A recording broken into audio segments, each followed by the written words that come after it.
This is Dr. Elaine Phillips in her teaching on Introduction to Biblical Studies. This is session number 9, the Galilee Regional Study.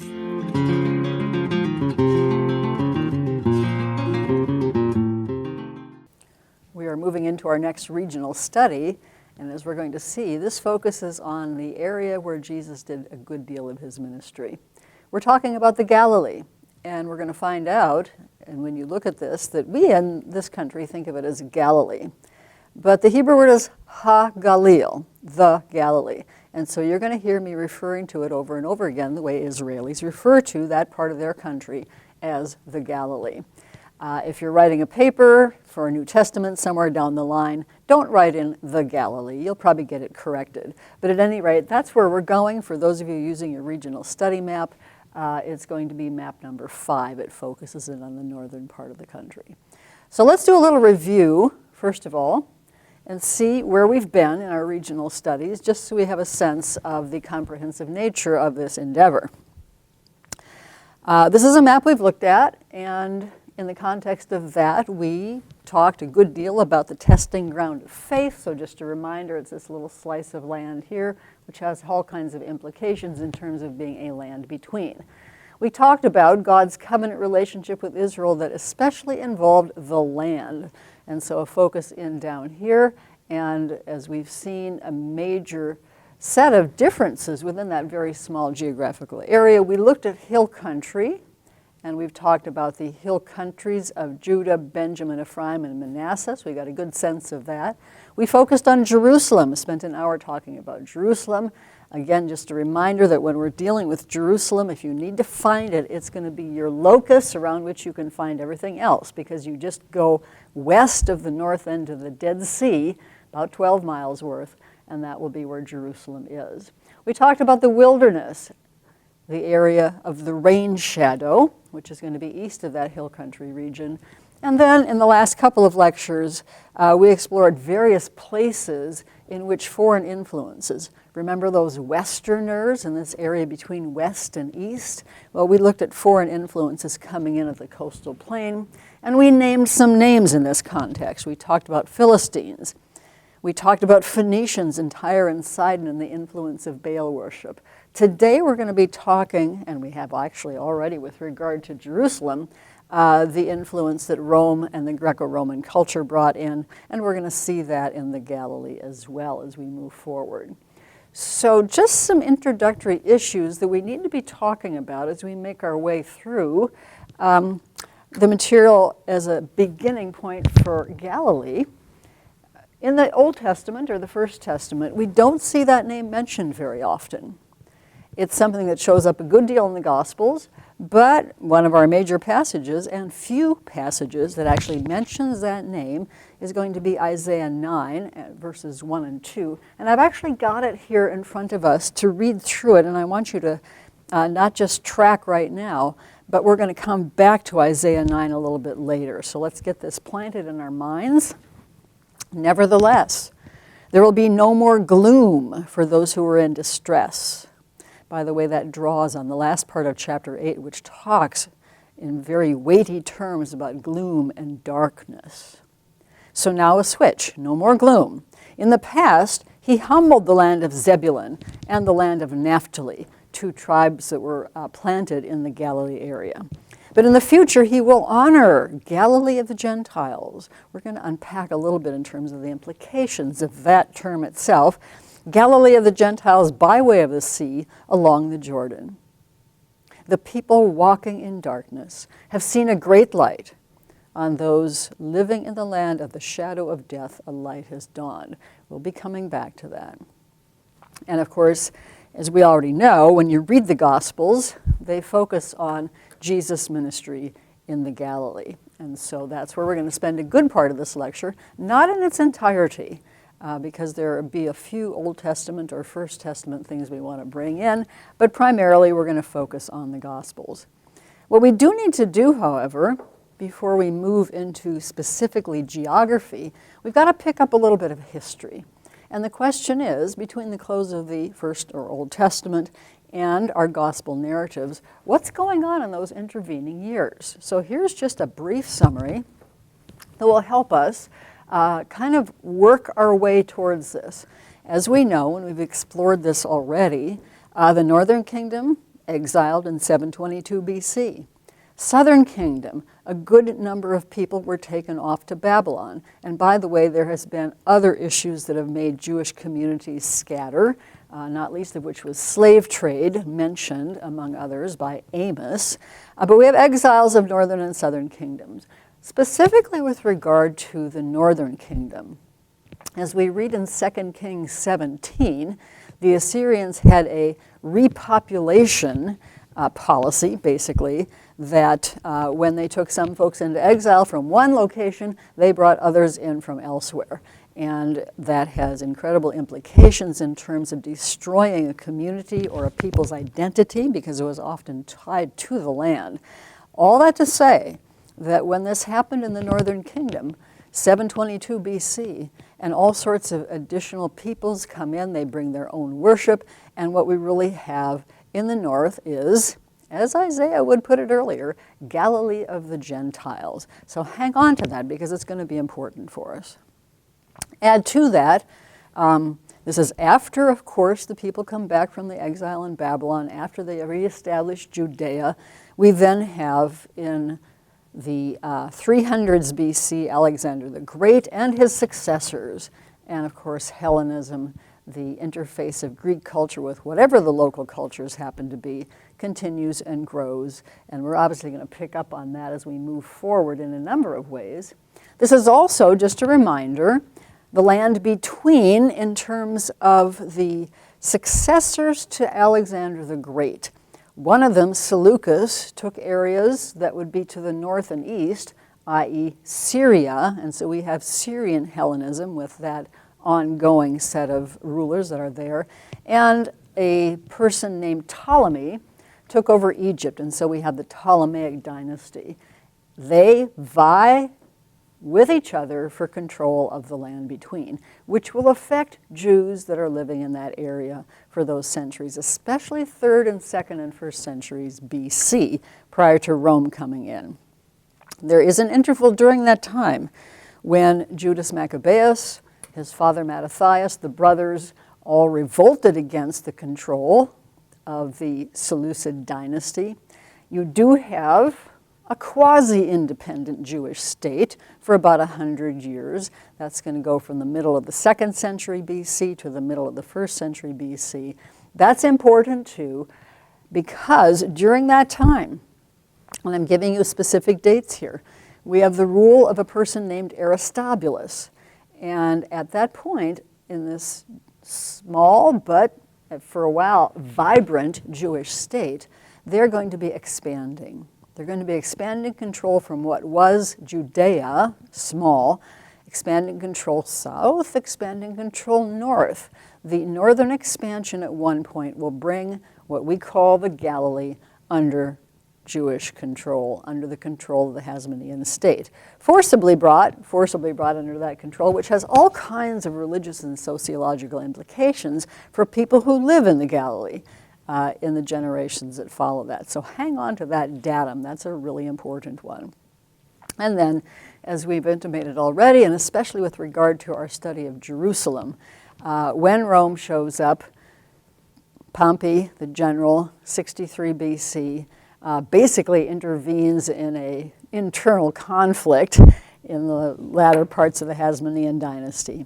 And once Rome's presence is there, it will be definitely there in Jerusalem, but also obvious in areas in the Galilee. So we have, just as we look at this, what happened in the interval, we've got an incredibly complicated business going on in terms of different groups of people, in terms of religious affiliations, in terms of Roman control and Roman presence.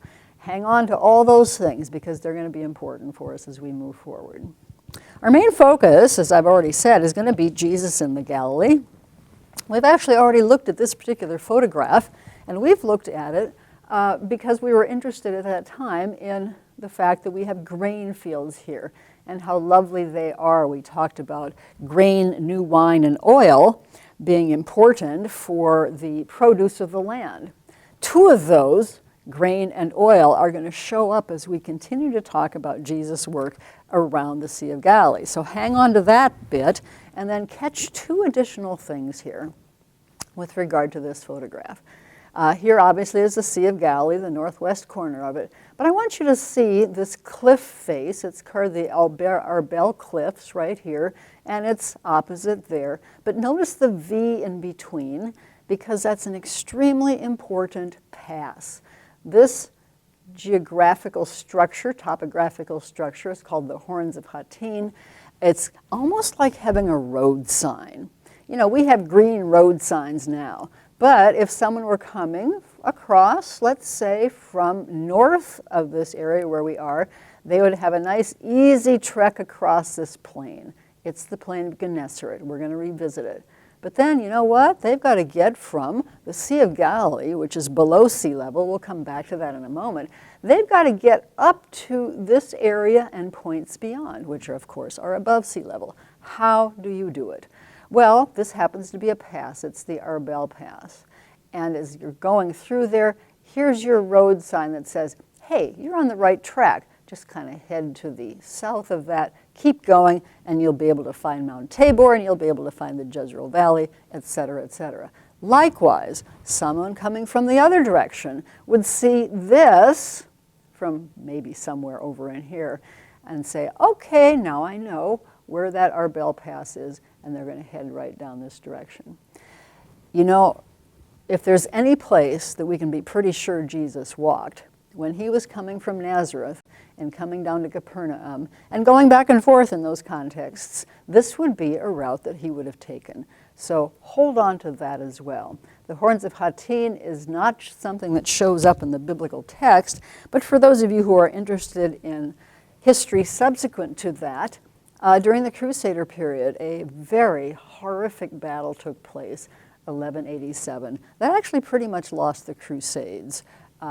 There were some after that, but this was a terrible battle. Salah ad-Din won that battle. He did so very strategically. Happened in the Horns of Hattin. That's its own narrative. But our focus is Jesus and the first century. So let's work at it first in terms of the geology, topography, and then we're going to put history and some archaeology on top of that. Here's the map with which we are familiar in terms of the geological foundations that we've explored. We've certainly looked at this area, upper part of the hill country. We've looked at Mount Carmel. We've looked at the Jezreel Valley. Now we're going to look at what's called Lower Galilee. Granted, that's a very artificial triangle there. And if you're saying Lower Galilee, you're saying, what happened to Upper Galilee? Well, Upper Galilee is this area up in here. It's higher, elevation-wise. I'll say more about that in a moment. It's so rugged that actually it's isolated enough. There's very little that takes place in terms of either Old or New Testament history. So although there is a geographical region called Upper Galilee, we are not going to worry about it at this point. We're focusing on Lower Galilee, and let's get our geology first, and then topography down pat before we move on. We've talked about boundaries of other regions, and it helps us to get a sense of the basic, obvious, topographical features that make up the boundaries. So on the south, stuff we already know. Here's the Jezreel Valley. Now I realize my triangle cuts across that, but quite frankly, the boundary is just right about here. We have high hills, we've got valley. Likewise, our Lower Galilee includes not only this, which is known as Western Lower Galilee, but it also includes this, which is known as Eastern Lower Galilee. And you're going to see some difference in terms of basalt here and various limestone chalks here. I will come back to that as well. But still in terms of boundaries, the white line has not very strategically blotted out the fact that this is the Road Valley. So that's our southern boundary. On the east, of course, we have the Rift Valley, including both the Jordan Valley itself, the upper Jordan Valley, as well as our sea. Again, we'll return to that. On the north, not something we know of in the biblical narratives, but Beit HaKerem Valley is just right about here. You're going to see it where Galilee is written. And it's a boundary because south of that, Lower Galilee is really lower. Elevation-wise, this region is lower. Once you pass the Beit HaKerem Valley right here and get into this, Upper Galilee, as I said earlier, it's much higher in elevation and it's much more isolated, it's much more rugged. And our boundary then in the north is going to be the Beit HaKerem Valley. On the west we have this plain, continuation of the coastal plain north of Mount Carmel. So it's the plain of Akko and then of course the Mediterranean Sea. So if it helps to think of that triangle that has these basic components to it, they're rather different and drastic on the map. Both the limestone and the basalt make for good soils, and that's important to keep in mind. Those types of rocks, when they erode, will make this quite a fertile area. Let's go on, different kind of map right now, but it'll help us, I think, unpack what we want to do. You can actually see in our circle now the emphasis on Lower Galilee, and you can see the region down here that is the other part, the eastern part of Lower Galilee. There are three things that I want us to note now. This is a topographical map picking up from that geology. And unlike what we saw in the hill country farther south, where our main ridges run north-south, and unlike Mount Carmel, where the main spine, if you will, of Mount Carmel runs northwest-southeast, here we've got ridges that run basically east-west in Lower Galilee. You can see the ridges, you can see the valleys in between them right here. This one right here is a very significant one as well. Now, as I say in my sub-bullets there, this is significant for a number of reasons. First of all, whenever you have a valley, it makes for easy access. We saw it in the Shephelah.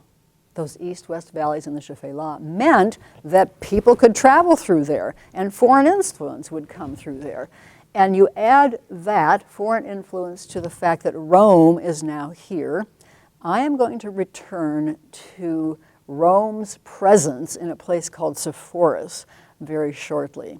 But that meant that as Western influences were coming in, Rome was riding those coattails as well. And we will see shortly how the Roman capital in the Galilee, a place called Sepphoris, a place not far from Nazareth, is going to spread its influence tentacles farther to the east. But here's the really interesting thing. That's why it's in a different color on that particular slide. Weather patterns. Because here's what happens. This is why it's so much fun to know our meteorological stuff that we talked about in our introduction.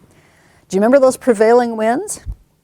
The prevailing winds coming from the Mediterranean Sea, full of moisture, clouds, moisture-laden clouds. And as they come every day, they are going to move east. Now, farther south, as we saw, when they butt up against the ridge, then it rains on the western side. Here you've got these east-west valleys, and what they really do then is funnel those moisture-laden clouds and funnel that weather right down to the Sea of Galilee. All right? They serve as funnels, and you basically have this moisture stuff flowing that direction, western winds pushing them here. And then what's really interesting, over the Sea of Galilee, you have a more dense atmosphere because the Sea of Galilee is just about 600 feet below sea level. That means that the air here is going to be weightier, more dense.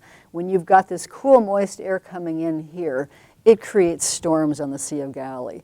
All that to say, and you know exactly where I'm going with this, when Jesus and his disciples are in boats on the Sea of Galilee, it happens on more than one occasion, and the storm comes up at night, that's a pattern that would be totally recognizable to people who lived in that area. So even notice that our topography here is so incredibly interesting in terms of keeping weather patterns going that were just part of the whole picture.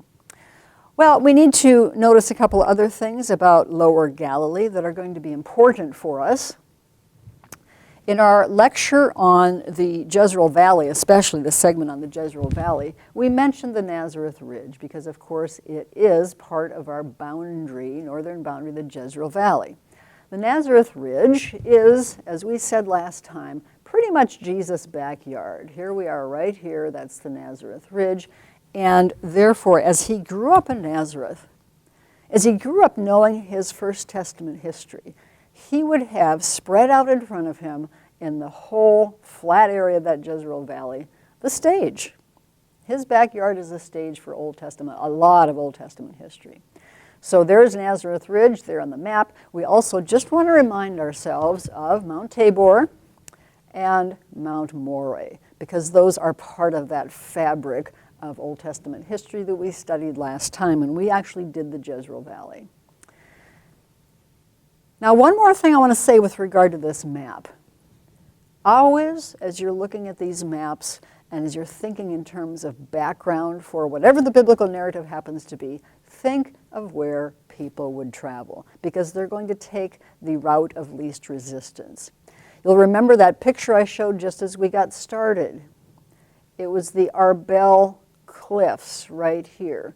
So someone, as I intimated about 5 minutes ago, coming from the south, making their way through Mount Carmel, that barrier, coming across here, probably going to pass Mount Tabor, the modern road does too, right, like so.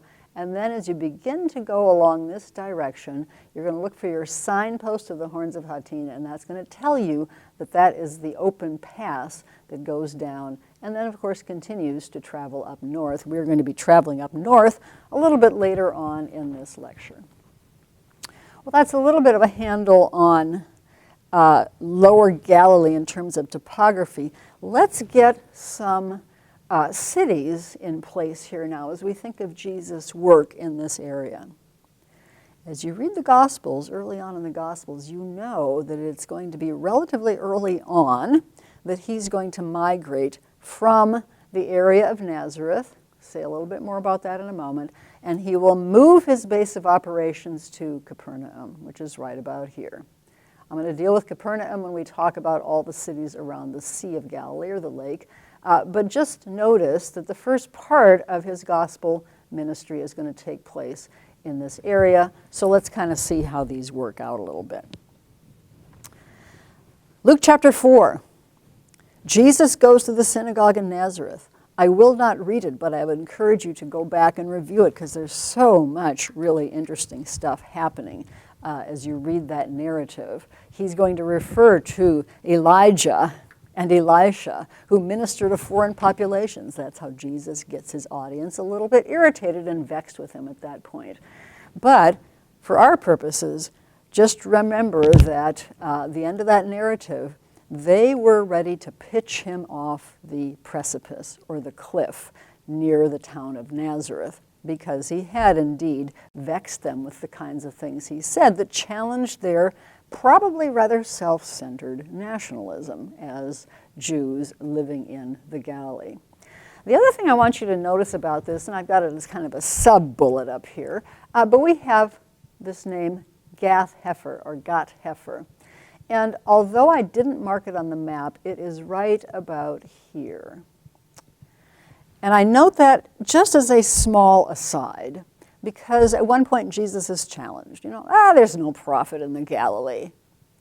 Well, his opponents were a little off with that because when he refers in this passage, Matthew chapter 12, and parallel passages, to a sign of Jonah, he would be referring to one of the local folks because Jonah, as we know from 2 Kings 14, verse 25, is a prophet from Gath Hepher. So kind of make that connection as well. Jesus draws on the local wonderful biblical traditions that are all around him, in addition to ministering publicly with the current situation as well. So there's Nazareth. You can see it. We talked about Shunem last time when we were talking about the situation where Elisha raised a young man from the dead. And we talked about Nain last time and talked about Luke chapter 7 and the fact that Nain and Shunem are just on opposite sides of Mount Moreh from each other. And so just to put that into its geographical context, there they are in relationship to Nazareth. What we want to do at this moment is talk about Cana. You see it on the map up there. I've got the arrow going from Nazareth to Cana. In John chapter 2, we learn that this is the place where Jesus did his first miracle in the Galilee, turning the water to wine. Notice it's just across the valley. I'll show you a picture of it in a moment, at least a picture of the remains of the site that most folks think is Cana. I shouldn't say most. Many folks think is Cana. There's also another miracle that's associated with Cana. If we moved ahead to John chapter 4, we would see that Jesus is in Cana when an official's son is sick to the point of death. And so he sends messengers to Jesus, and Jesus gives the word, and that young man is healed. So Cana has a significance in terms of early ministry of Jesus. I should say, by the way, that there have been, over the centuries of Christian pilgrimage to the land, there's been a tendency to have Cana, or I should say locate Cana, in a different place. I pointed out Gath Hefer in this general vicinity a little bit ago. There have been those who have located Cana in that same area. Kfar Kana is the name of the location, village of Kana. But it's basically, and this is what most geographers say, it was a site, especially in the 19th century, that was kind of established because it was a lot more convenient to get to it for pilgrims coming to this area.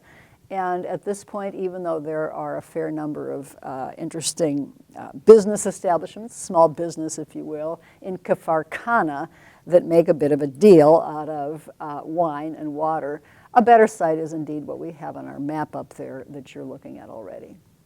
One more thing we need to note. Here is Sepphoris. There's a very interesting book by a guy named Richard Beatty entitled The Forgotten City, because that's not a name you read in the Gospels, is it? We never read about Sepphoris in the Gospels. And yet it's about 3 to 4, probably closer to 4 miles from Nazareth. And at the time that Jesus was growing up, Sepphoris was the Roman capital of the Galilee. Nobody really started excavating Sepphoris until the 1980s. And so when we were first there in the 1970s, we didn't visit it. There was a Crusader fortress on top of a hill. But Josephus, and as a matter of fact, the rabbinic materials have a lot to say about Sepphoris. It had been burned.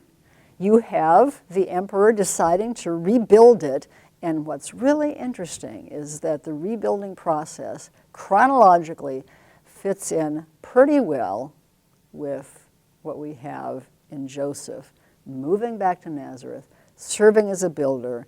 The suggestion is, and this is just a suggestion, don't have any textual evidence for it, but very possibly when Jesus was assisting his father Joseph in Nazareth, they may have been, because Nazareth was a very small town, they may have been making a daily commute, by foot, by the way, to Sepphoris and working there, most likely as a stonemason, not sawing wood so much as possibly chipping stones, to help rebuild this city of Sepphoris.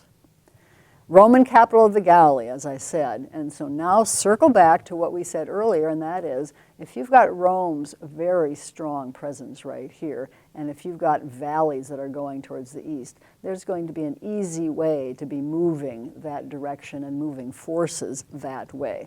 I will say more about that as well. In the meantime, for now, one additional thing.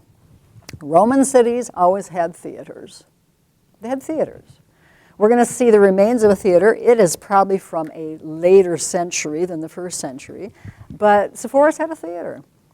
If Jesus spent a fair amount of time there helping his father working, then when he uses the term hypocrite, which he does repeatedly, our stellar example here is going to be Matthew 23, when he castigates people who are hypocrites. And of course, the Pharisees are the target at that point. But over and over again, you hypocrites, you hypocrites, you hypocrites. Well, the term means actor. comes from the Greek, and it means actor. And so this would be a perfect cultural backdrop. His audience, speaking of actors, his audience would know that fairly well. Well, there's much more to say about that, but again, as usual, we need to keep moving at this point. We could spend a couple of hours at Sepphoris, and it would be a worthwhile endeavor. Let's do some photographs for the moment just to kind of see what we're talking about and put some of these narratives and some of what I've said into a visual context as well. Here we are down in the Jezreel Valley in an orchard. But as you look up here, you see a fairly significant ridge. Back down this slope, behind where my green pointer would be the village of Nazareth. Now, of course, it's a major city. There's a large church there, Church of the Annunciation. It's the largest parish church all around. But then it was a small village. And so we can just use our imaginations as we think of that narrative in Luke chapter 4 of the people hauling Jesus out to this ridge or this precipice and presuming they were going to push him over. But remember, he walked away through them. And there, very shortly thereafter, he will move his base of operations to Capernaum. We'll talk about that later. By the way, the tourist agency in Israel knows what they're doing, so this is now labeled Mount Precipice. When we were first there in the 1970s, it wasn't all that easy to find our way via back roads and get up here, but it's quite different now. When you stand up there and look down that slope, and look across the northeast edge of the Jezreel Valley and look at Mount Tabor, we have the perspective from the top. And if you want a little perspective, here's a car, the remains of a car that had gone over the edge as well. So we get a sense that this is rather significant. Here, just to put Nain and Shunem in context, we're standing at the same location, and this now is Mount Moreh. So here's our Old Testament 2 Kings 4 site, Elisha's healing the young man. Nain, Luke 7, Jesus, not healing, raising from the dead in both cases. And of course, we are looking from west to east. This is just a quick photograph of the theater at Sepphoris. It's been carved right into bedrock, and then of course we see some reconstruction taking place here. Just one more thing about Sepphoris. As I said, it's really a fascinating place. After the destruction of the Second Temple by the Romans in AD 70, you have the Jewish presence in Jerusalem. Well, frankly, it has been moved out. They're not there. They first go west to a place called Yavne or Jamnia, but then they're going to move their base of operations to the Galilee. And at points in the centuries that follow, Sepphoris, isn't this an irony? It had been the Roman capital of the Galilee. Now, for a period of time, it becomes the rabbinic capital of the Galilee. The rabbis are carrying on the movement of Judaism, the whole traditions of Judaism, the oral Torah, the development, all those kinds of things.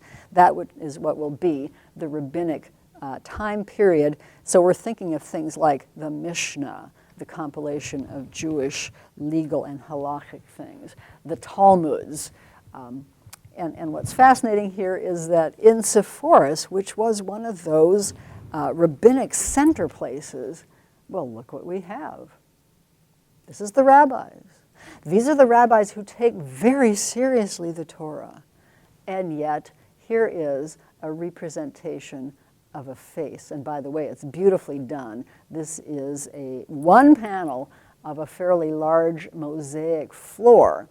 Mosaic tiles were used in a very elegant way in buildings that are quite elaborate. Sepphoris is also called now the mosaic capital. So you have Roman capital, then you have the rabbinic period during which this mosaic and many others were put down. There's a mosaic of a synagogue floor that is also truly amazing in Sepphoris. But we can't lodge in Sepphoris for coffee. We need to keep going on. So let's take a quick look from Sepphoris. And by the way, it's just across that one of those valleys that we see Cana. This is probably the best candidate for the Cana of John chapter 2. across a lovely valley. Here it is, right in this location. There have been some excavations that have been done there within the last decade or so.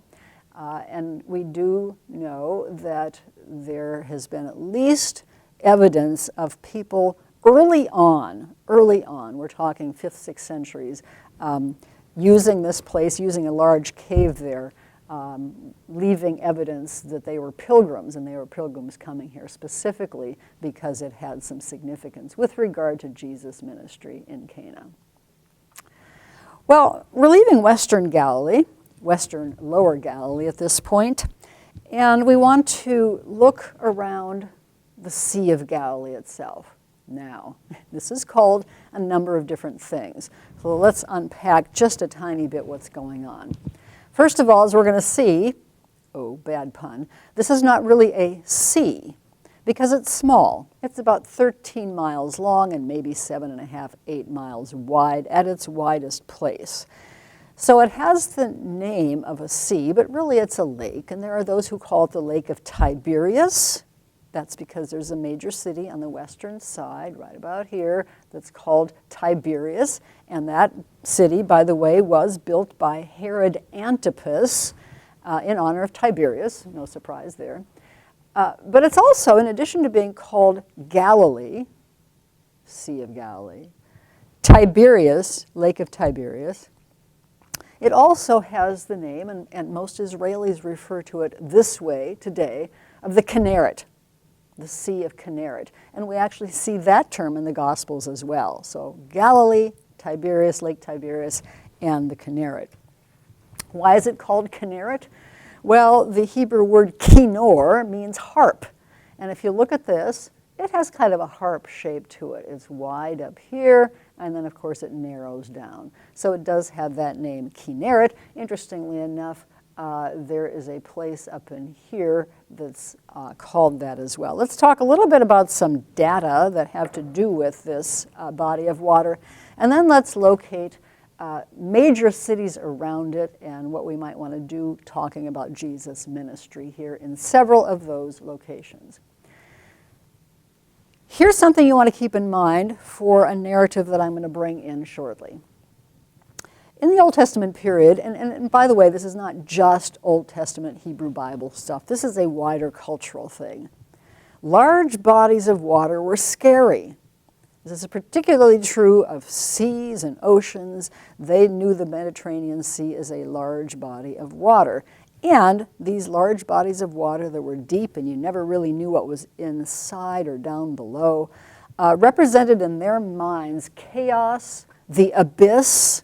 Do you remember when Jesus cast demons into the pigs? They went to the abyss as they went into this sea. So it was something to be feared. They were not really all that sanguine about water and all the kinds of sports that we think of now as water sports. But of course, we mentioned a moment ago Jesus and the fact that he indeed would walk on water and control the sea. When, on one of those occasions, when the storms came up, as we said, from the west, with those winds swirling through the valleys and kicking up the waters of the Sea of Galilee, on one of those occasions, and I believe it's in the Gospel of Matthew, but you can go back and check me on this, it says, a storm came up, and the word is the word that we get seismic from. Seismos, seismic. This wasn't just any storm, and yet here you have Jesus controlling that. That's going to draw on a number of Old Testament allusions too, Psalms especially, where we have the Lord God Almighty controlling those seas and waters. So this is another indication of who Jesus was in the sight of those who were on the boat with him. A couple more things we want to note. You'll see a G on that plain area on the map, on the heart part of that lake. That's the plain of Gennesaret.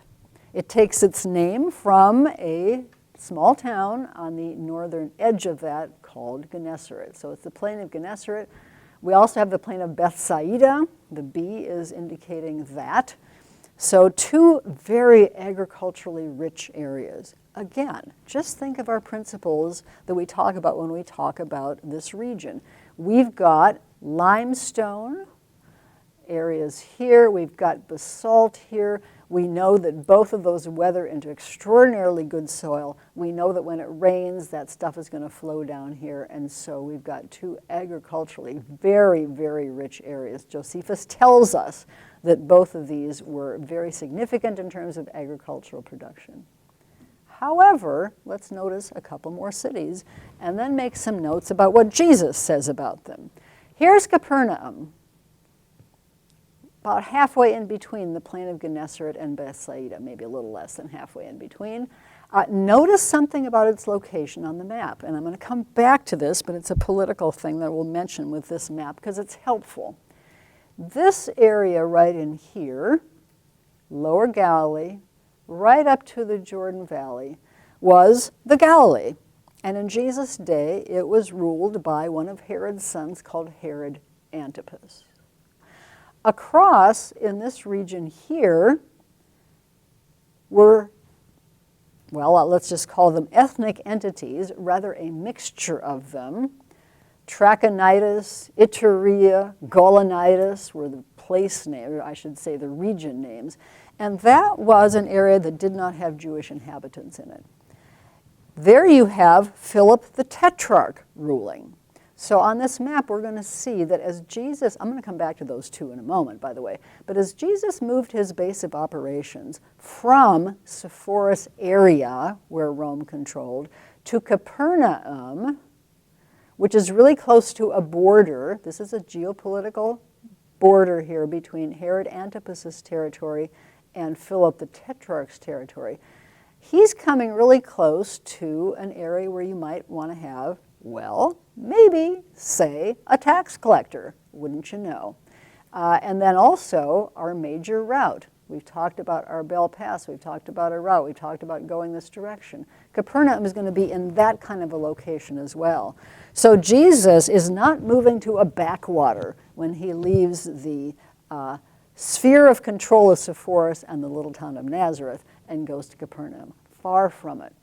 But there's more to say here. Chorazin and Bethsaida. Those three, notice that Chorazin is a little ways up that red area. That's actually a basalt sill that's there. Bethsaida has a question mark next to it because there's an ongoing discussion in terms of just where exactly, which site is Bethsaida, and I'm not going to weigh in on either one of those, but it is in that general area. Here's what Jesus says in Matthew 11 about these cities. Woe to you, Chorazin! Woe to you, Bethsaida! If the miracles that were performed in you had been performed in Tyre and Sidon, they would have repented long ago in sackcloth and ashes. And now think, this is really the unbelieving triangle of cities. As I said a moment ago, Jesus moved his base of operations from Nazareth to Capernaum. And so that is where he's spending lots of time. The folks that lived in that proximity, that whole area nearby there, would have seen over and over and over again. They would have heard over and over again from those crowds that gathered around Jesus what he was doing. And yet apparently they are not believing. Let's keep reading. I tell you, it will be more bearable for Tyre and Sidon on the day of judgment. And you, Capernaum, will you be lifted up to the skies? No, you will go down to the depths. Hang on to that in a moment. We're coming back to that depths business with the sea and adding something to it. If the miracles that were performed in you had been performed in Sodom. Well, as we know, the thread throughout the Old Testament, not just in Genesis 19, but in Isaiah chapter 1, in Ezekiel, we see it over and over again. Sodom is the thing that characterizes or epitomizes evil in every sphere. But if they'd been performed in Sodom, it would have remained to this day. I tell you, it will be more bearable for Sodom on the day of judgment than for you. When you put together the implications that are wound around Tyre and Sidon and Sodom, and then bring it into this context, you see how powerful this rebuke is, especially in the context of, no, you will go down to the depths. Well, let's just draw together some of the things that we've already said in terms of the data with regard to the Sea of Galilee, or the Kinneret, or the Lake of Tiberias. I'm saying approximately 700 feet below sea level because this varies. It depends, actually, when we're talking about the surface of this body of water, in terms of whether they've been under a drought, which has been the case off and on, and especially for the last 15 or 20 years, it's been bad. In fact, it's this year, and I speak in 2020, that finally the level of the Kinneret is coming close to where it really should be. At any rate, 700 feet below sea level, approximately. Here's another really interesting thing. The Sea of Galilee is basically fresh water. It's fed by the Jordan River, and we're going to talk more about the springs that are the sources of the Jordan River. But it also, in the northwestern corner, kind of locate that somewhere near Capernaum, maybe, and around that corner, as well as the southeastern shore, there are salt springs. And when you have those salt springs bubbling up, they're not toxic salts. They're actually kind of things that nourish schools of fish. And so especially in that area from, let's just say, the plain of Gennesaret, well around past Capernaum, lots of fishing.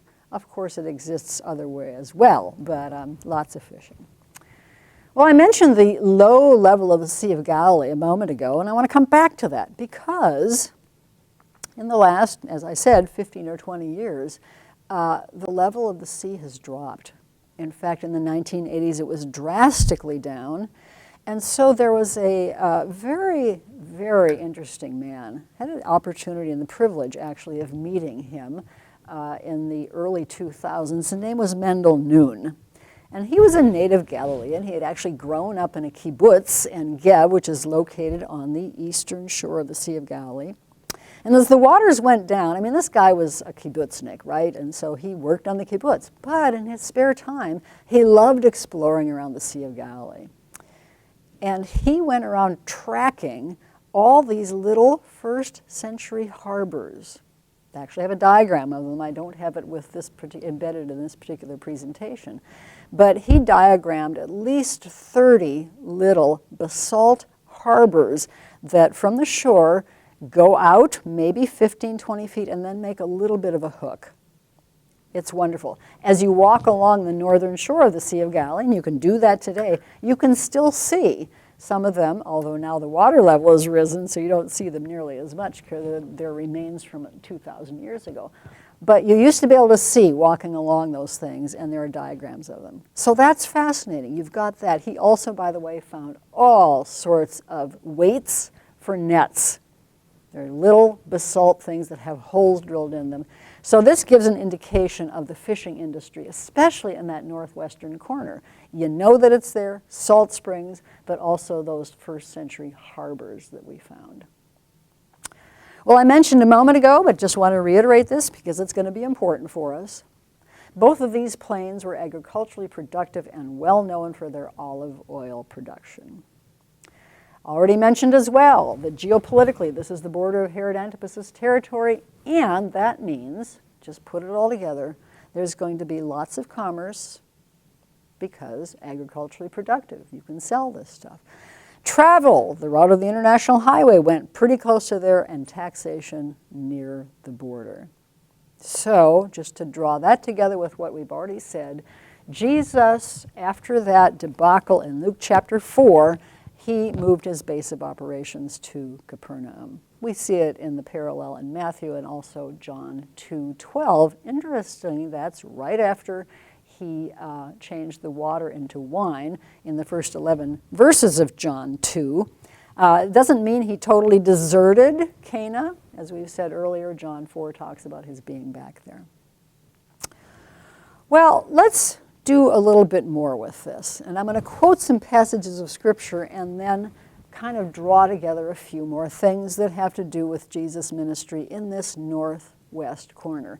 These are little vignettes. I'm not going to be saying everything that's here, but just some vignettes. So, said this already, leaving Nazareth, Jesus went and lived in Capernaum. And then Matthew draws in, as Matthew was wont to do, Old Testament, doesn't he? Land of Naphtali. Well, just a reminder that as those tribal inheritances got their inheritance, the 4 that were north of the Jezreel Valley included Naphtali. And more specifically, Naphtali is the land that borders the northwestern corner of the Sea of Galilee. That's Naphtali's tribal inheritance. Hang on to that because it means that those cliffs of Arbel that we talked about are going to be in that tribal inheritance. The place we've talked about called Chatzor that's farther north. It's all going to be what was the Old Testament tribal inheritance of Naphtali. So, when Matthew talks about Jesus moving to Capernaum, then he says, to fulfill what was said through the prophet Isaiah, the people living in darkness have seen a great light. That's where we started out our presentation this morning, with Isaiah chapter 9, verses 1 and 2. Now let's pull a little history into this narrative from what we know from Josephus. And permit me just about 3 minutes to give a little backdrop to this. When we started talking about Herod, we were reminded that Herod was not fully Jewish. He was Idumean. Folks didn't like him terribly much. The family, his father was Antipater. Antipater got in really good with the Romans. But, you know, Idumeans were not viewed all that kindly. Herod had been governor of Galilee. But at one point, he has to leave. He flees to Rome. He's there for a good amount of time. As we've already said, he absorbs a fair amount of Greco-Roman culture and pretty much is swayed by it. But then the Roman Senate appoints him as king. The date is 40 BC. It takes him 3 years to win his kingdom, and those are 3 bloody, terrible years. And one of the things that happens, Josephus tells us all about it. By the way, Josephus's Jewish Wars is definitely a must-read. But Josephus tells us that as part of Herod's attempt to win his kingdom, first of all, he's going to attack Sepphoris, and he's going to march there through a snowstorm, interestingly enough. But then he moves east because he's wanting to take this area of the north, and particularly Galilee. Josephus tells us about his battle at Arbel. He tells us that it was just a rugged battle because there are Jewish defenders. This place called Arbel is at an area, and we've seen those cliffs, and I'm going to show you close-ups in just a moment, but it's limestone. So limestone has lots of caves. There's caves in the cliff faces. You can still see them today and walk up to them. The Jewish defenders, because they were being overrun by this force of Herod's, went and hid in the caves. And Josephus tells us how, as they were hiding, Herod was ordering them to come out, and finally he sent his soldiers down in great big wooden platform cages, and they pulled the people out of the caves and slaughtered them. By the way, even though it's after our time of Jesus' ministry, the same kind of battle took place when the Romans came through, led by Vespasian. They did the same thing, and Josephus tells us in that battle near the Arbel and the Sea of Galilee, the blood of the sea ran red. The waters of the sea ran red with blood. It was such a horrible time. So this is a violent area, just a generation before Jesus arrives on the scene. So here we are with Arbel. Think of those cliffs. Here is one side, that's the north side. In a short time, you're going to see the south side as well, but this whole cliff face full of those caves, and it's from this surface that they seem to have lowered down those cages full of Roman soldiers who were slaughtering the people. But isn't it interesting that as Matthew refers to this, he not only quotes people living in darkness have seen a great light, but everybody who knew that passage, and here I'm going to just add in a little hermeneutical thing for our purposes. Sometimes we accuse people of proof texting, and that is usually a problem. But back in Matthew's day, when folks quoted a verse of Scripture, they presumed that their audience knew the context. They presumed that. We don't usually. It's one of the shames of us. We don't learn whole contexts. But the whole context of Matthew's quote of this bit of Isaiah is the end. Well, actually, it works all the way from Isaiah 7 through 11. I'm not going to expand on that, but you go back, read that whole thing, because it starts with a child being born, and by the time we get to Isaiah 9, we've had a stunning chapter in chapter 8, which has a repeated refrain of God with us, God with us, God with us, Emmanuel. And then we have in chapter 9, especially verse 6, for unto us a child is born, a son is given, and among the many, many titles that show up in those two verses is Prince of Peace. Think of how that resonates in this area, land of Naphtali, which had been such a battleground and would continue to be a battleground. Again, as the immediate backdrop for Jesus' ministry there and Matthew's reference, you've got the Herodian backdrop. But in the future would come Vespasian, and in the far future would come the Crusaders fighting for the same area and being defeated by Salah-ad-Din. Well, that's one vignette. Mention the fishing industry. And we need to pick up on that just a little bit. The disciples, you know this, were fishermen. They fished at night. That's nice to know. But here's the main point. Luke chapter 5 is something you want to go back to and review when your time comes, because this is Jesus calling them. This is going to focus on Peter, because when he goes and addresses them in terms of where they've been fishing and whether they've had success and so forth and so on, they say, we've worked hard all night. That was their custom, as we've said. They need to fish at that time. Caught nothing. Well, Jesus tells them how to go about fishing, and they make a catch. But here's what's interesting. In the context, Luke chapter 5, when Peter sees what happens, he says, oh, depart from me because I'm a sinful man. And we can kind of put that together and think, yeah, right. He's suddenly realizing that if Jesus can see into the sea, as it were, and figure out where to cast the net, Jesus can see into his heart. Now, in God's mercy, Jesus does draw Peter into his gathering of disciples, and Peter will indeed follow him, and Jesus makes them fishers of men. But let's push this fishing thing just a little bit further, because it's kind of interesting. Here, on the right, as archaeologists, we're working in a place called Magdala. Sadly, we're not going to visit that. There's been some really interesting work done there and some things found from a first century synagogue. But they found this wonderful little mosaic, which is a depiction of what a boat might have looked like. Yes, it's in mosaic, so it's a little bit crude. But here, then, has been somebody who's constructed a bit of a model in terms of what that might be. Now, those are two depictions. One, two-dimensional, the other, three-dimensional. But in 1986, and here we get to go back to the low water level of the Sea of Galilee, not only did our friend Mendel Noon find weights for nets, and not only did he find first century harbors, but there was a set of brothers at a kibbutz across the sea from where Mendel Noon lived, a place called Nof Ginosar, that were out looking around for coins because the water was down. They figured, hey, they'll find some interesting, valuable coins in the mud. And what did they find? Well, they found the remnants of a first century boat.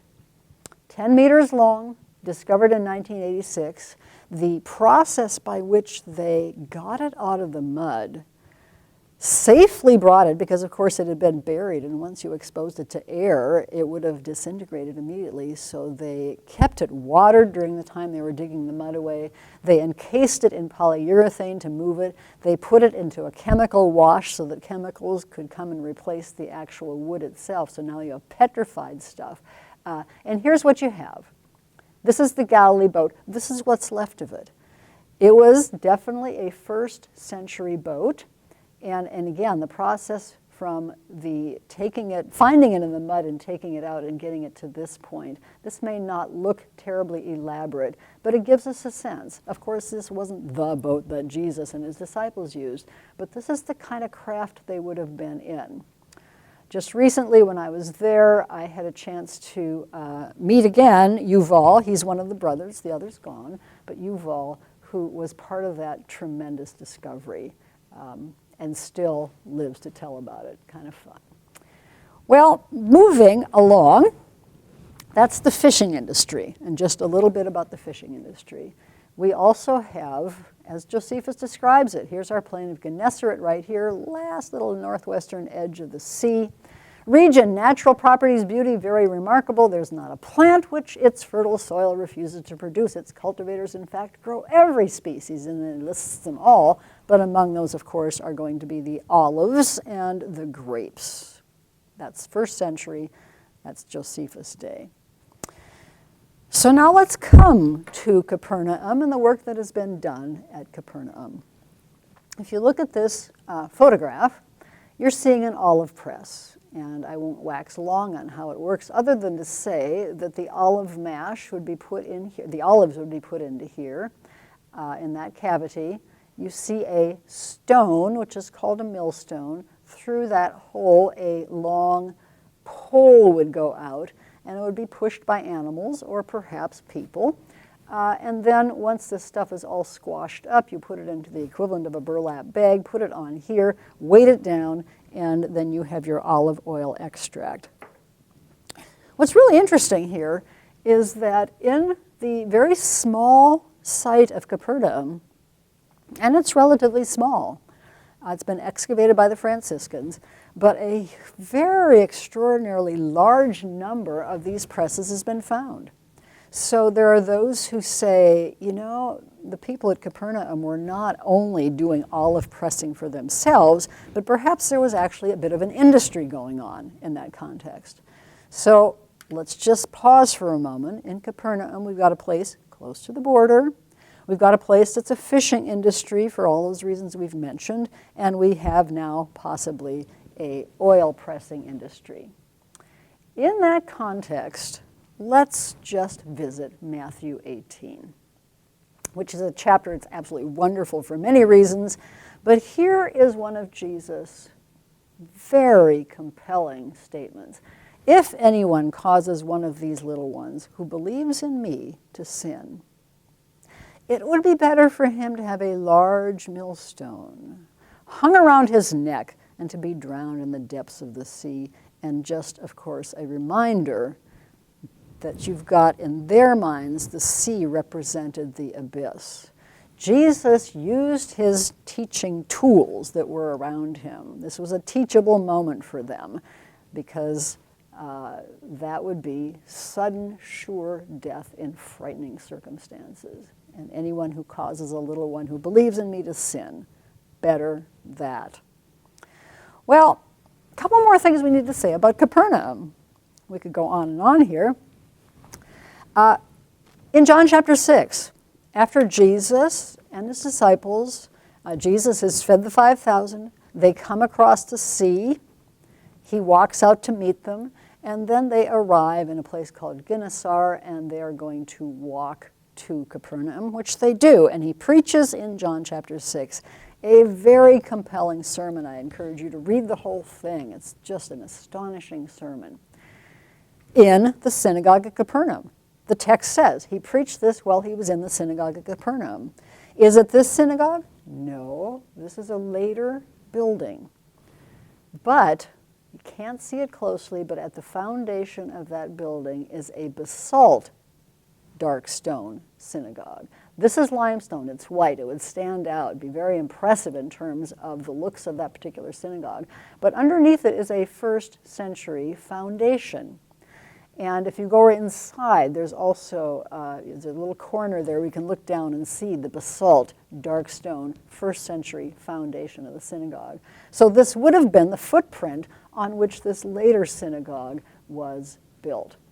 I may come back to that in a moment, but in the meantime, we have to move from this point this direction.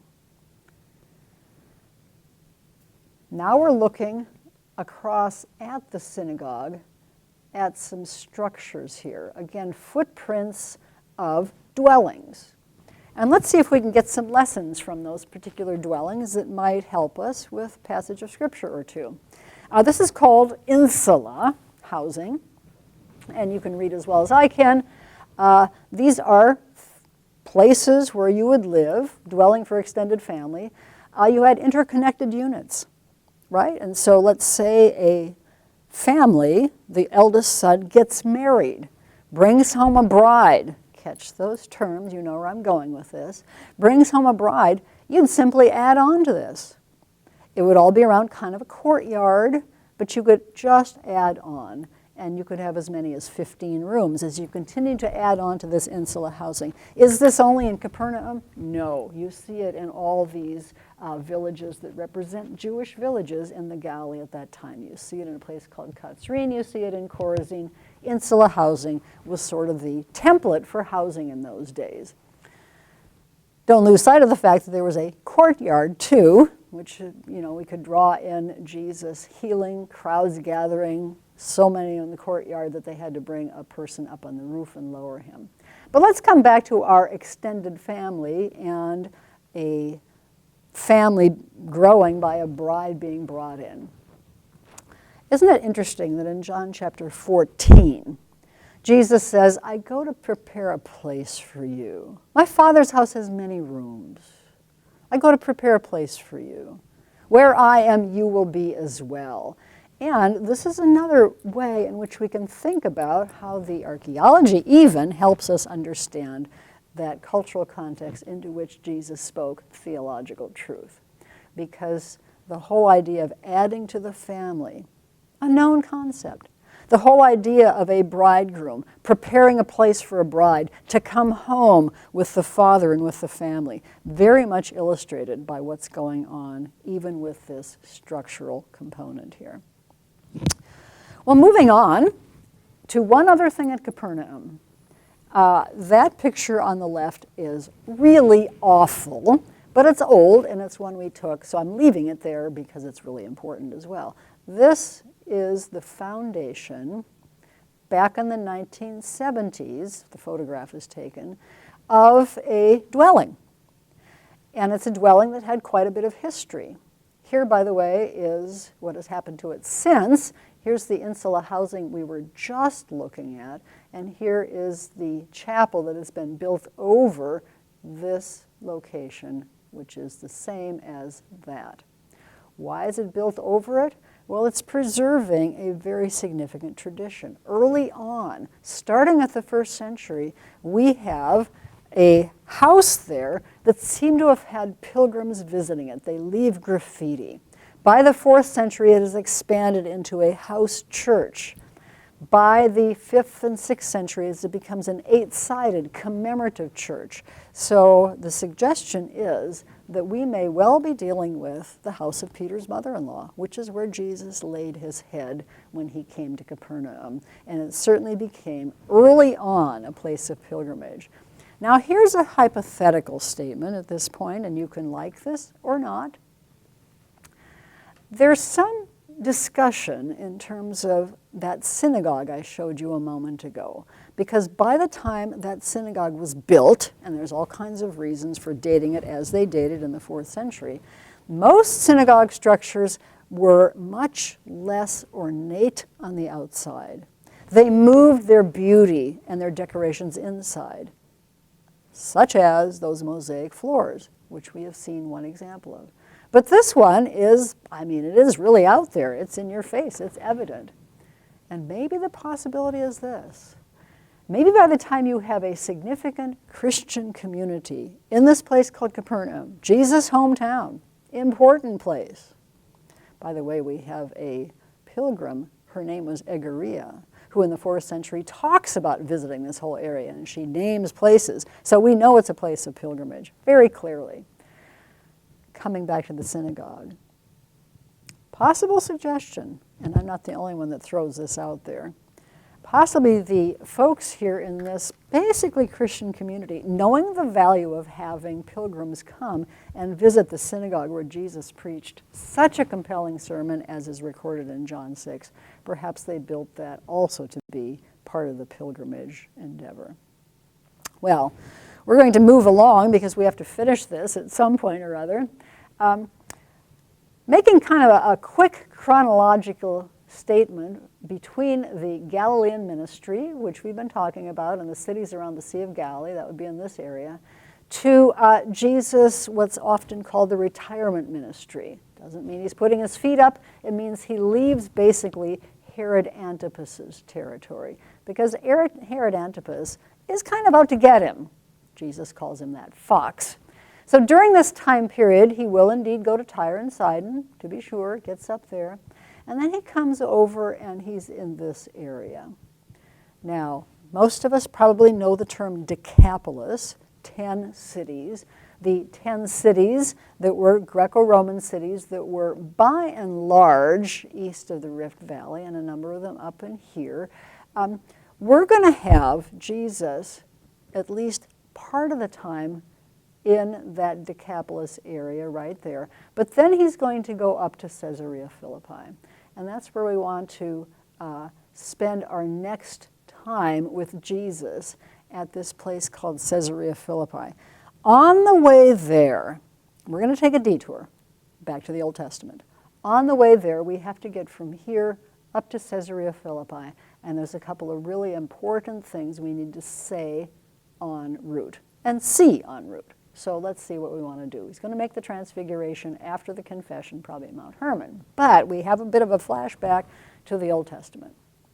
I will do this quite quickly because our focus is Jesus and the Galilee. But I would be remiss if we didn't talk a little bit about this place called Chatzor. It is important because Jabin, king of Chatzor, seems to be a dynastic name, because as Joshua and the Israelites conquer the land, Jabin is an opponent up north.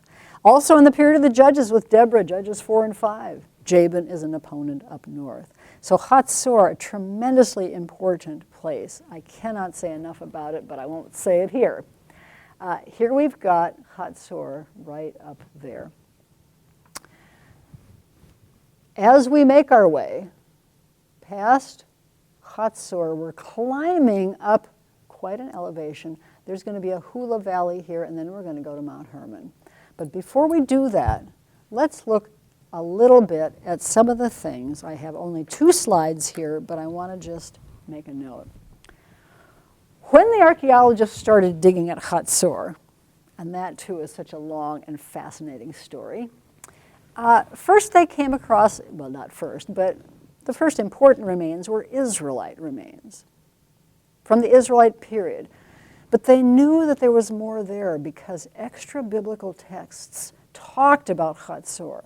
Extra biblical texts talked about Chatzor as a major, major site during the late Bronze Canaanite period, right? So they knew something was there. What they did, they finished excavating the Israelite stuff, tried to discuss whether it's Solomonic or after that, and then they moved every stone, kind of like moving the temples of Ramses, or the memories of Ramses in Egypt. They moved the stones and they started digging down below. They were digging into the late and middle Bronze era, and they found the remains of an astonishing temple here at Chatzor. Basalt, that's our local building stone, so we see it here, we see it all along here. You see some stuff on top of it, you also see some mud brick. But the really interesting thing, those are the Israelite remains. The really interesting thing about that temple, and I can only say a couple of issues that are important here. As they excavated it, they found evidence of destruction. They found evidence of a cataclysmic destruction. Apparently, this place was burned, and it was burned so severely that those basalt stones that I showed you a moment ago, in fact, let's go back there. These basalt stones, this, by the way, is volcanic material. It doesn't just crumble, but they had cracks. They were shattered. The basalt had been broken apart very seriously. They found layers of ash that were about 3 feet thick. They did analysis on this stuff and estimated that the temperatures of the conflagration at the time of this fire would have been upwards of 2,300 degrees Fahrenheit. This was a horrible burn. And of course the question is, who did it? Philistines? A little far east for Philistine incursion. Israelites? Maybe. Canaanites? Probably not, because along with the burn level and so forth, they also found the destruction of a number of figures that were certainly serving as goddess figures. And probably Canaanites would not go around intentionally destroying those kinds of things. So maybe the dates don't work out really well, but on the other hand, sometimes doing dating with archaeology is a little bit of a question mark. So we can at least put that out there, that Hatzor did indeed suffer serious burning. After the time of the conflagration, the burning of that whole Bronze Age settlement, and by the way, just a note, Bronze Age Hatzor was 210 acres. Are you remembering how big Jerusalem was? A mere 11 acres. And here's Hatzor being 210 acres in its Bronze Age time frame. Obviously, it's going to be resettled after that, but it's going to have a much smaller population size from those points on. Well, you know, one of the things that archaeologists have been looking for over and over again at Hatzor is an archive, because they've found some tablets. I think they're up to 11 tablets, but they haven't found the archive. That's still a quest. Here we're looking across the Hula Valley. This is the repositioned, some of the Israelite remains, but we're looking at snow-covered Mount Hermon up here, and that's where we want to go next. There's the same picture. Here is a picture of the headwaters, one of the areas where the headwaters come bubbling out. I'm going to return to that one in a moment, but let's get some data. The fact that we have a very high elevation here means that, oh, there's lots of precipitation. Snow-covered a good part of the year.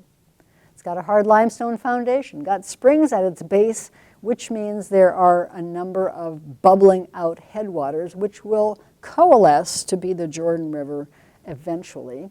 The two that are important for us are at Dan, that's an Old Testament site, I'm going to come back to that just a bit, and Caesarea, which is our main focus, which is going to be in non-Jewish territory.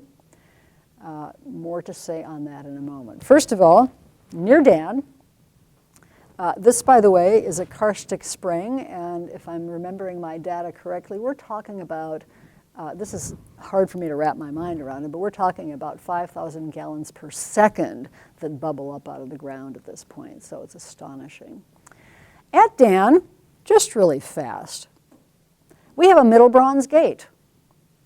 We had one of those at Ashkelon. Here's another one, and you're saying, okay, so what? Well, the so what is that Abraham, when he went up to fetch Lot and rescue him, his nephew Lot, this gate would have been probably standing at that point in time, or nearly about that time. Moving a little forward, we have our Israelite gate area. This is the footprint of it.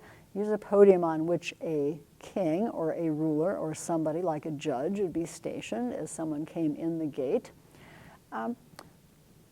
But here is our connection to, believe it or not, New Testament. Because when the tribe of Dan, or at least part of the tribe of Dan, migrated from its tribal allotment in the Shephelah area, and they came up here, they built a place of worship. We know right from the end of Judges 18 that they brought some idols along with them. They belonged to a guy named Micah from Ephraim earlier on, and they built a place of worship, and of course that became sort of the foundation, that's figurative foundation, for what Jeroboam, son of Nebat, would do when he set up golden calves, one at Dan, one at Bethel. But this continued to be a place of worship, false worship. And so you have right into the Hellenistic period evidence of worship area. The people who have made this into a national park have actually put a metal frame up that represents the dimensions of a horned altar, so you can kind of see what that would be like. Now, why is this important?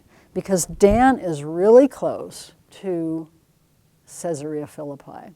They're both at the foothills of Mount Hermon. Worship often takes place, especially in pagan contexts, in the presence of water and water sources.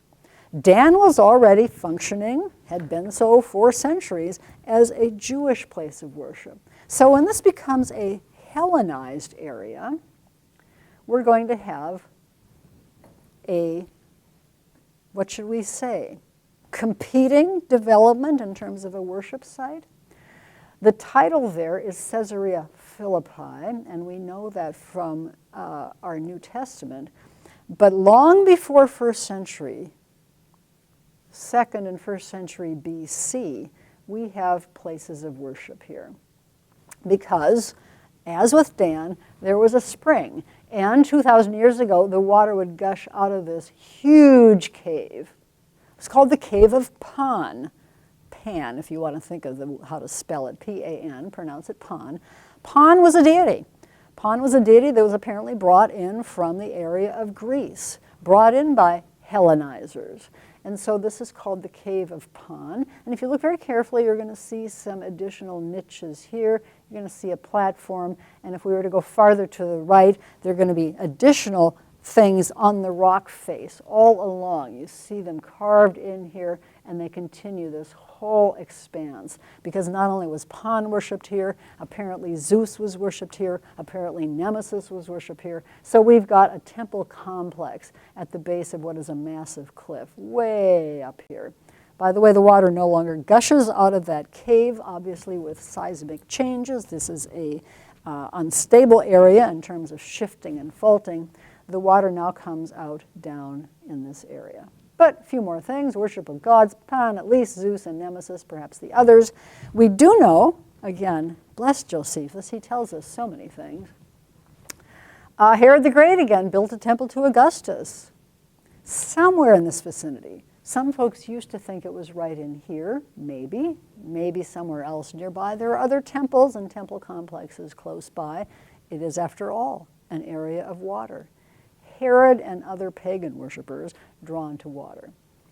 Herod Philip the Tetrarch is really the proper thing there, enlarged the city when he takes over this area in control. He enlarges it, and of course he not only has a temple to Augustus, or Caesar Augustus, but he'll add his name, and hence we have Herod Philippi. And therefore it was already, by the time Jesus gets here with his disciples, it is a place of burgeoning pagan worship, all kinds of things. We see it now, and occasionally there's flocks of tourists around there, but you can use your imagination and think of flocks of worshipers coming.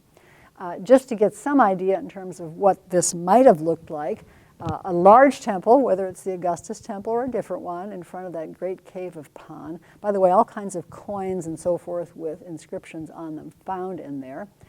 We have other temple complex, and then some things over here as well. And then artist representation of the huge cliff face at the base of Mount Hermon. Going way off up that direction is going to be Mount Hermon. Well, this is interesting, because this is where Jesus brings his disciples as kind of the tail end of that retirement ministry. And in Matthew 16, it records, "Who do people say that I am?" And the disciples say this, that, and the other thing. One says Jeremiah or one of the prophets. And then there's that wonderful exchange, isn't there? But before we do that, I'm quoting a person named David Padfield, who says this, 1996, because now it puts together the gospel, Jesus' question, Peter's answer with the context. Jesus was standing in an area littered with the temples of the Syrian gods, a place where the white marble splendor of the home of Caesar worship dominated the landscape. And here, of all places, Jesus deliberately set himself against the background of the world's religions in all their splendor and glory and demanded to be compared with them. Peter's declaration, "You are the Christ, the Son of the living God," challenged the stone-dead gods. But there's one other thing going on, too, that is before this, and I urge you to go back and read Matthew 16 in its entirety. The disciples have said, oh, one of the prophets, Moses, Elijah. Jesus is pushing them, too. He's not just pushing back against these Syrian, Roman gods.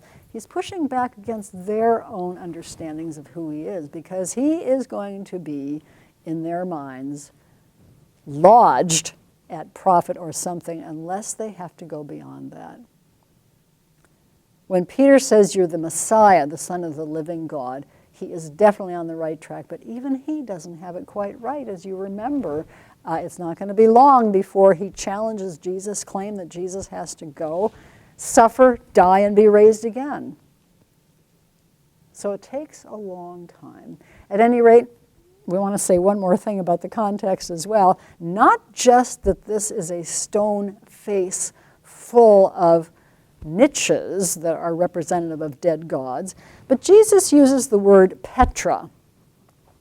And a Petra, he's going to call Peter rock, that's true, but this is a different kind of rock here. It's a metaphor, describes such a bluff.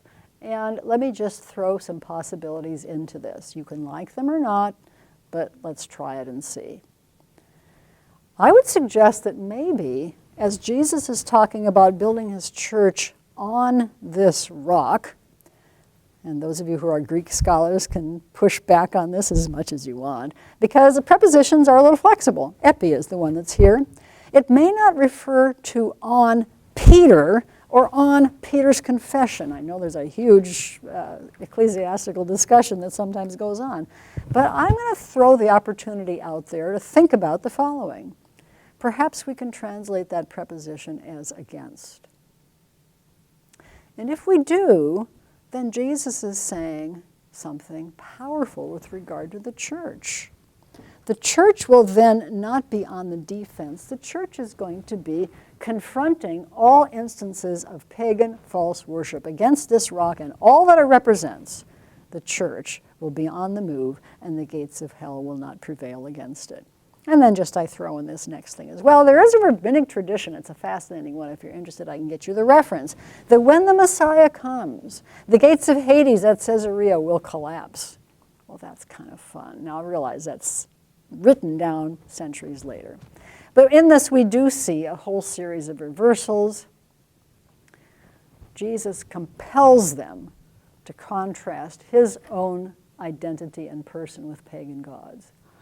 As I said a moment ago, he's going to be teaching about suffering, but he's also going to be teaching about resurrection. In that context, we have Jesus who, on the one hand, says, Peter, you know what you're doing, and the next hand, Peter, you don't know what you're saying.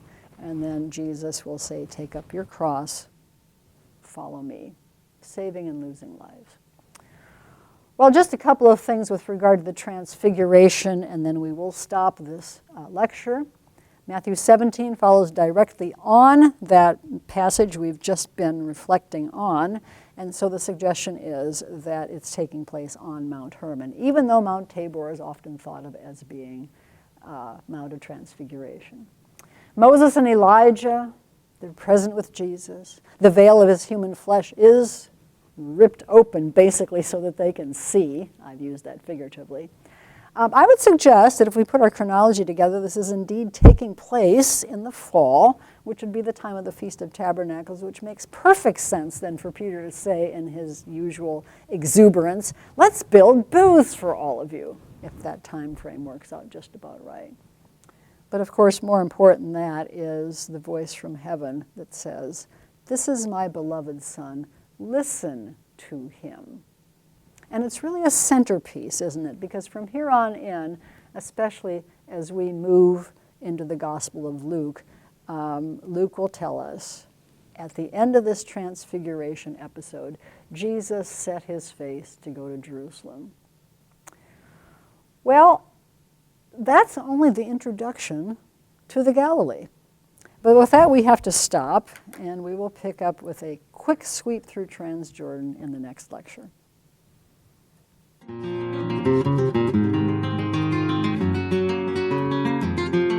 This is Dr. Elaine Phillips in her teaching on Introduction to Biblical Studies. This is session number 9, the Galilee Regional Study.